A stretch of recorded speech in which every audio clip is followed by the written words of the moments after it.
Good afternoon. Welcome to the afternoon session of Fischer-Tropsch and higher alcohol synthesis.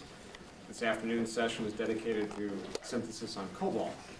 My name is Terry King, and the only announcement I have is I apologize in advance for mispronouncing so many of the names this afternoon. The first contribution is entitled Fischer-Tropsch Synthesis on Supported Cobalt Catalysts Promoted by Noble Metals. The authors include Homen, Homen from the University of Trondheim, and Skanke and Adnanes from Sintef Applied Chemistry in Trondheim as well. And perhaps we'll get a synopsis of the Winter Olympics as well in this presentation. The presentation will be given by A. Homen.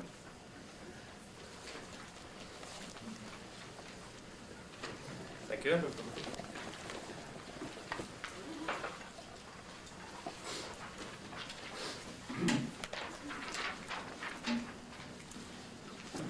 Let me start first with a little introduction. Our work within the Fischer-Tropsch synthesis comes from the interest in processes for converting natural gas or remote natural gas to fuels and petrochemicals. And the different seminars at this meeting here in San Diego has really focused on all aspects of natural gas conversion. That's been oxidative and non-oxidative coupling of methane to C2 hydrocarbons, partial oxidation of methane to methanol, the making of syngas, steam reforming or partial oxidation. And this symposium is focusing on the conversion of synthesis gas to hydrocarbons and to different oxygens. Despite a large research effort on the direct conversion of methane to hydrocarbons, a commercial process seems far ahead.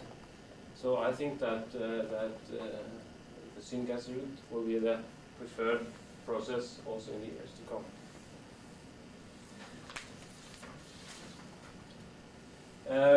When we are dealing with methane as the feedstock for syngas production, cobalt is the catalyst for Fischer-Tropsch reaction. And this is due to the very low shift activity for the cobalt catalyst. Of course, the key element in developing a Fischer-Tropsch process is the catalyst, development of a modern Fischer-Tropsch catalyst. I've taken this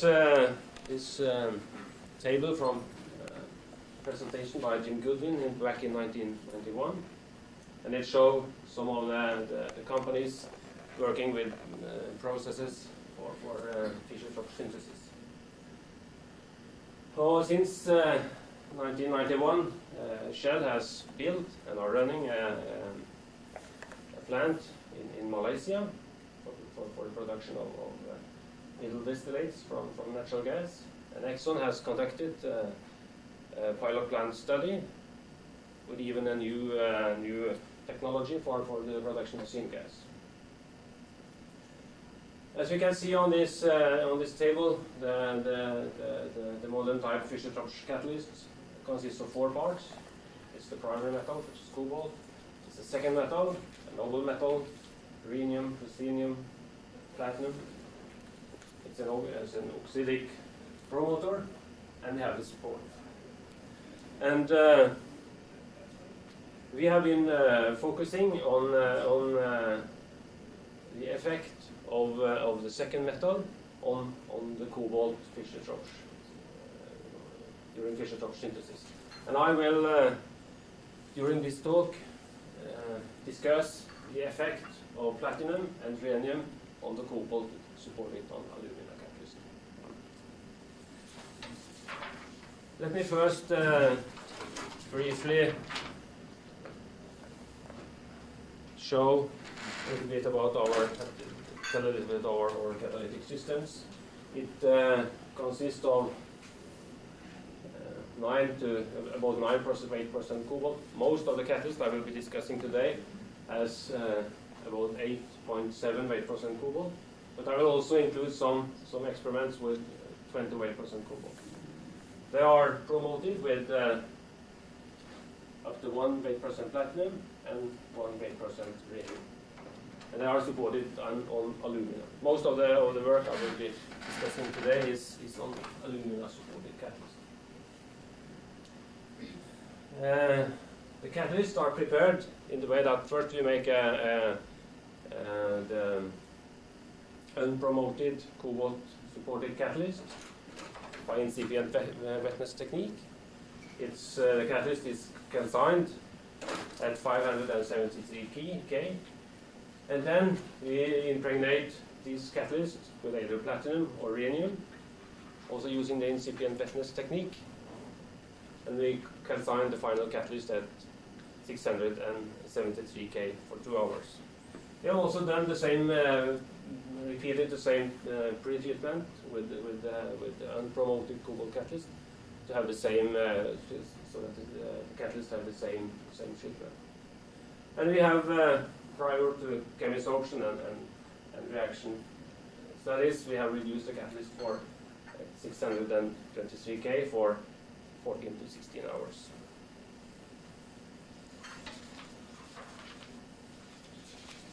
Let me first start with so to say the objectives of this work. If you measure the rate for these different catalysts, the cobalt, alumina, the platinum promoted cobalt, and rhenium promoted cobalt, you can see the rate expressed as gram cobalt. It's about twice as high for the promoted catalyst as for the unpromoted catalyst. The rate increased from about 20 to about 40. This is for methanation conditions. Means that we have a large excess of hydrogen, and we have a rather high temperature. But we find also exactly the same if we do this at Fischer-Tropsch conditions. In this case, we see that the rate expressed as gram cobalt increases by a factor of about 2 from the unpromoted to the promoted catalyst. And I will use the rest of my talk to discuss the reasons for this increase in the reaction rate. First, let me look at some TPR results, which are summarized on this figure. If you now look at the TPR for a bulk cobalt oxide, we see that the TPR have two dissolved peaks, one at 590 and one at 640, which resemble the two-step reduction of cobalt oxide, bulk cobalt oxide. If you support this cobalt on alumina, you get a quite different behavior. You can see that we have 3 major peaks, one at 650, one at 990, and one at poorly resolved peak at very high temperature. We stopped the programming at 1200 K, so we have a high temperature peak here. This peak at this area is due to the nitrates. The catalyst is impregnated by cobalt nitrate, and this is some nitrate left in the catalyst. This peak depends, of course, on the calcination temperature. This peak in this at 650 is similar to the peak we observed with the pure cobalt and the bulk cobalt oxide, and it's assigned to be relatively large crystalline cobalt oxide particles. These particles are observable with the XRD.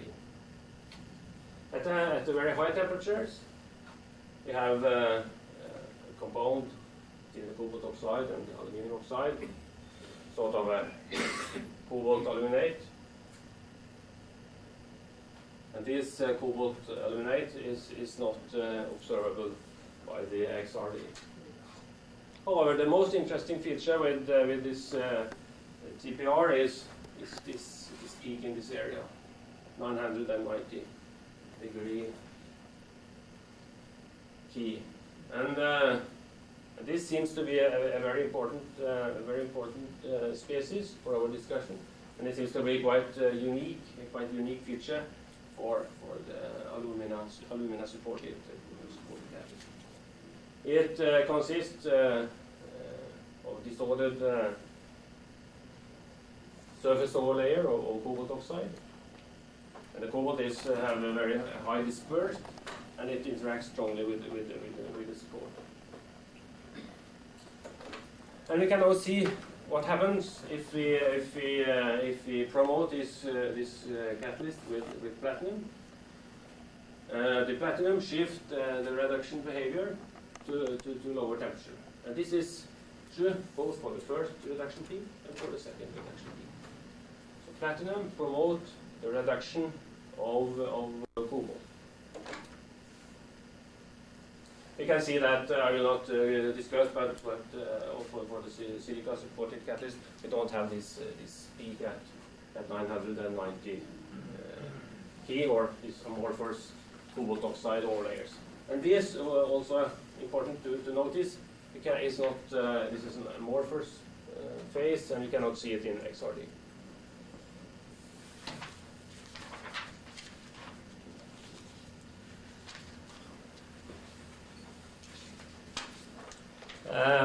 We have also measured this with different amount of platinum.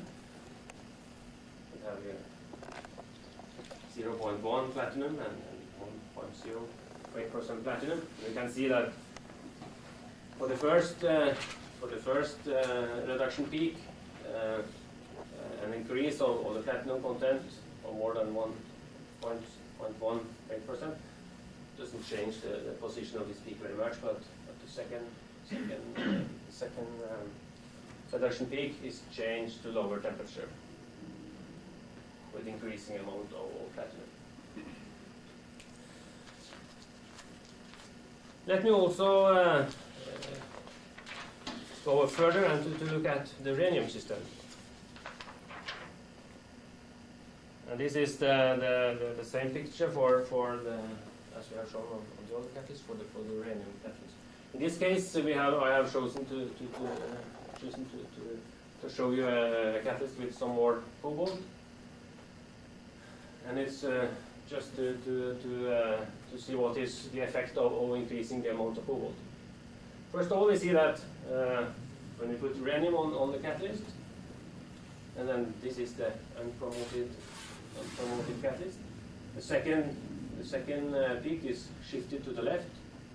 But in the case of rhenium, the first reduction peak is located at exactly the same position. And a possible reason for these differences between rhenium and platinum could be different reduction behavior of platinum and rhenium. Rhenium is more difficult to reduce than platinum. And it could be that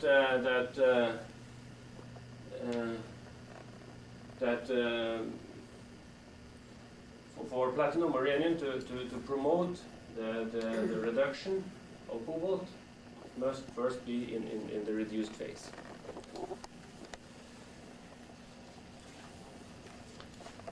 And we see also that a large portion of the cobalt is located in the second reduction peak. And we see also that if we increase the weight percent cobalt, more cobalt is located in the second reduction peak.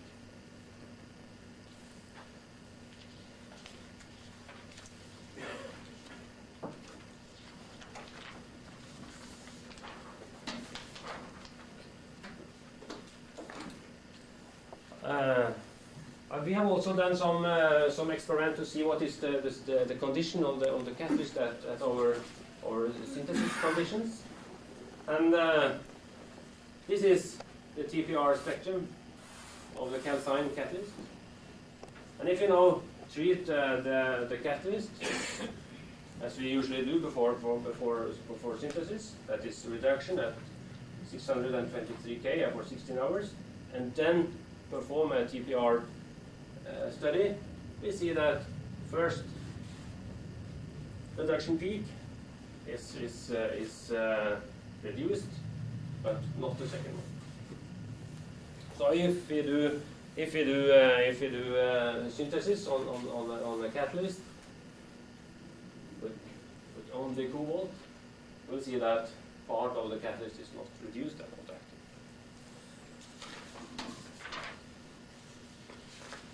If we do the same experiment with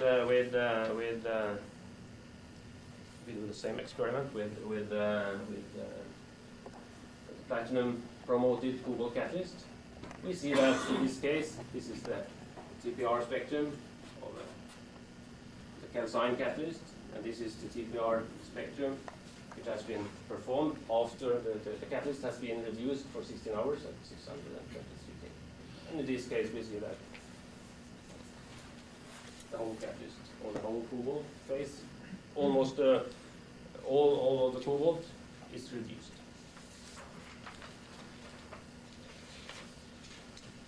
It's also, as we have seen from the TPR results, the promoted catalyst has a very high extent of reduction. It is between 80 and 90% on the promoted catalyst, and about 50% for the unpromoted catalyst. These values has been found by oxygen titration or reduced sample at 673 K.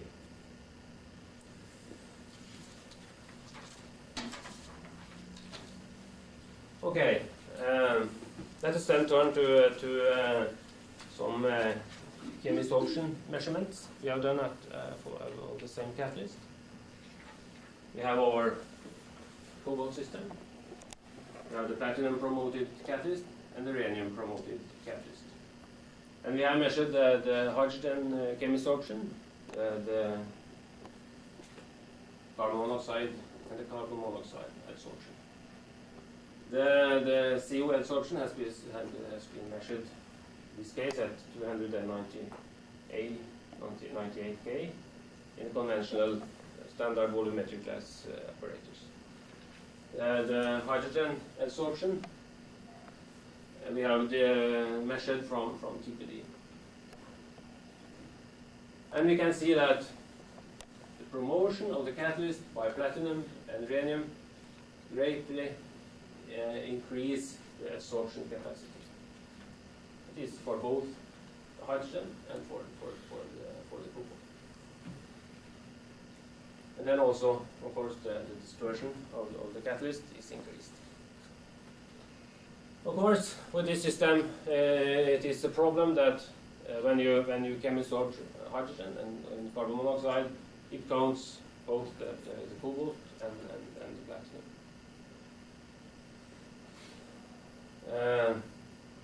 A method to separate between the cobalt and the platinum chemistorption is not really readily available. So we have chosen to use these values as a measure for the chemistorption on the cobalt atoms only. But obviously, if there is some platinum in the surface, hydrogen will be chemisorbed on platinum. But for the rhenium case, at this condition, I suppose that hydrogen hardly will chemisorb on rhenium. So by analogy, we think that it's not a bad conclusion that we can say that our chemisorption results counts the cobalt, the number of cobalt atoms exposed. And of course, there is much the ratio between cobalt and platinum is very high. There is also another feature with this figure that the increase in dispersion when we measure the particle size with XRD, we see that the particle size doesn't change very much. And the reason for this is due to the fact that the platinum and the rhenium reduce the what we call the second reduction peak, the surface overlayers of cobalt oxide. And this surface overlayer is not seen by XRD. That could be the reason for why we doesn't see any reduction in the particle size.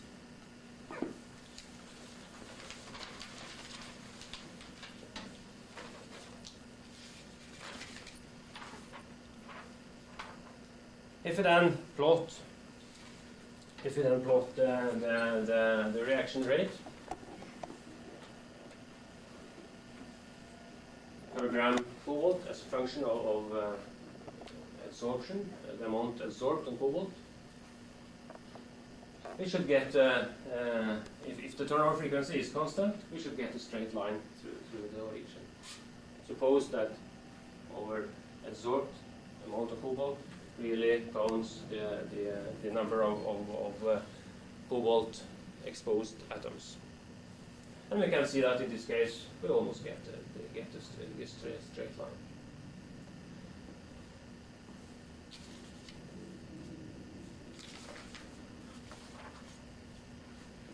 In many reactions, it is involving hydrocarbons and carbon monoxide.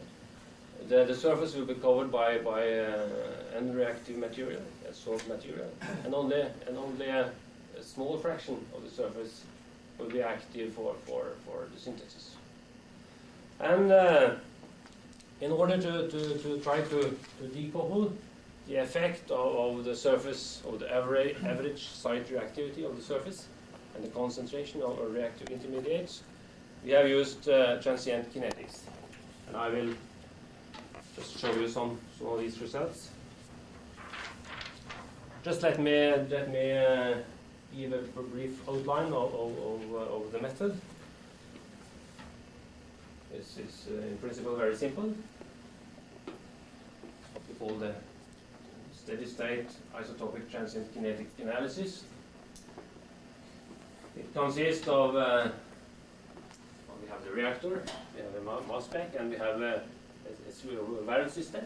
We can switch between the carbon monoxide 12 carbon and the carbon monoxide with 13 labeled 2 carbon. We can switch between these two streams, and in the case we don't have any isotope effect, the catalyst situated in the reactor will see a constant and steady state flow of carbon monoxide.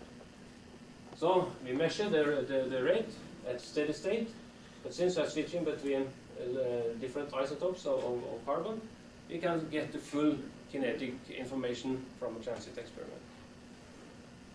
And we can from the chromatographic effect, we can even, and this is results taken at non-reactive condition at 398 K.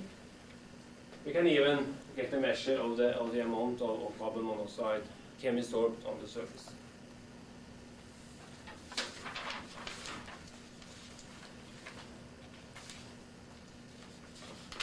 And by this, I shall not go into any great details about this method, but this transient method gives us the possibility to decouple the rate into the effect of coverage or the effect of the concentration of active intermediates on the surface, and the average site reactivity, which will be 1 over the residence time of reaction intermediates on the surface.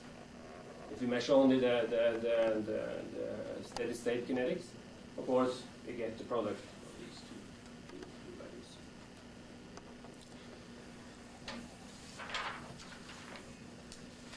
First of all, let me just show you the results for the chemisorption. This was what I showed before, the chemisorption measured at our standard volumetric glass apparatus, the 298 K. And this is at Sitka conditions with C12 and C13 transients at 370 K. And we see we get also in this case an increase of the CO chemisor, and the values of the amount of CO chemisors is in this case a little bit higher. Okay, let me then show you the results from our Sitka experiments. We have here our catalyst, the unpromoted catalyst, the platinum promoted catalyst, and the rhenium promoted catalyst. And as we started with, the reaction rate per gram cobalt increased by the factor of 2. But in this case, we can see that the average site activity is constant.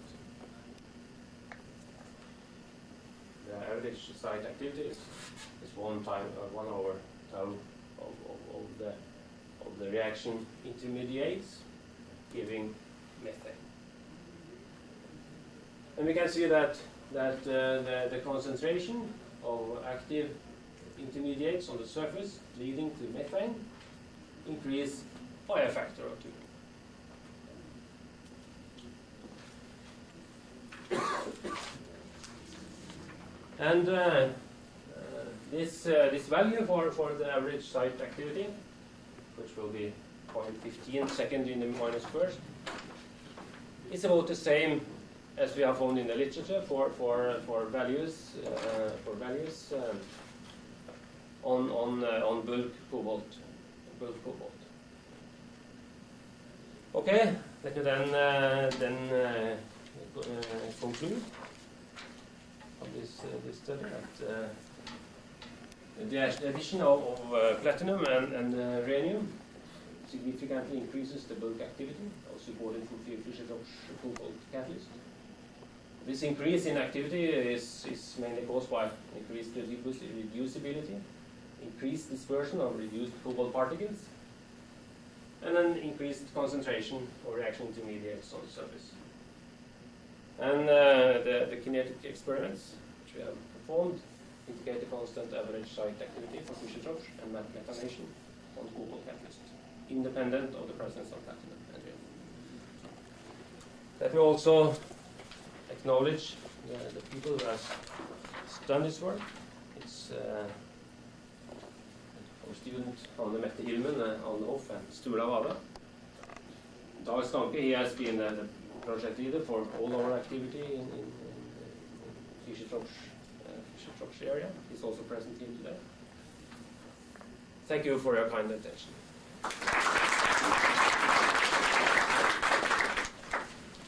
We have time for a few questions. In your results there at the end where you showed the active intermediate concentration was essentially double for the promoted catalyst, was that just due to the fact that the metal surface area was larger? And that was normalized per gram rather than per surface area of the catalyst, was it not? Yes. Going from 8 to 16, 15. Yeah, the reason for the increase in the rate is that we double the concentration of. And is that simply due just to an increase in the metal surface area? Yes. So the coverage is constant. Constant coverage, right. Any more questions? Have you looked at variation in the reduction temperature? Because you implied you were just using one reduction temperature, 660 Kelvin. Yes, in this case we have only used the 600. Yeah, but have you looked at variation now? Because you have the various types of different cobalt compounds that you've identified from your temperature program reduction work. I mean, it would be interesting to see reduction after a very high temperature. Yes, obviously, but we have not done that. It has been done at constant. Any more questions? Let's thank our speaker once again.